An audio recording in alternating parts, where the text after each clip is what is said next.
Football এটা শুধু একটা খেলা না, এটা একটা আবেগ, একটা ভাষা, একটা জীবন, যেখানে 22 জন খেলোয়াড় একটা বল নিয়ে দৌড়ায়, কিন্তু সেই বল ঘিরেই কোটি মানুষের হৃদয় একসাথে ধুকপুক করে। কেউ গোল করে কাঁদে, কেউ হারে আর কাঁদে, কিন্তু দিন শেষে সবাই মিলে একটা জিনিস ভাগ করে নেয়, ফুটবলের ভালোবাসা। ফুটবল অনেকের কাছে বাঁচার উপায়। যে জীবন তাকে দিয়েছে কষ্ট, ফুটবল তাকে দেয় মুক্তি। যেখানে ক্লান্ত মন খুঁজে পায় স্বস্তি, আর পথহারা তরুণ পায় জীবনের দিশা।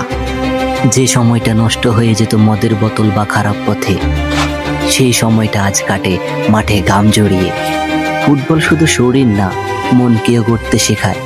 ড্রাগস নয়, গোলের নেশা, এটাই আমাদের ভবিষ্যৎ। এই খেলার প্রতিটা মিনিট যেন জীবনের প্রতিচ্ছবি। হার, জয়, লড়াই আর শেষ মুহূর্তে বদলে দেওয়া ক্ষণিক মুহূর্ত। এই তো ফুটবল, এই তো জীবন। ফুটবল শেখায় দলবদ্ধতা, ফুটবল শেখায় স্বপ্ন দেখতে, আর সবচেয়ে বড় কথা, ফুটবল শেখায় মানুষ হতে। এটা শুধু খেলা নয়, এটা আমাদের জীবন।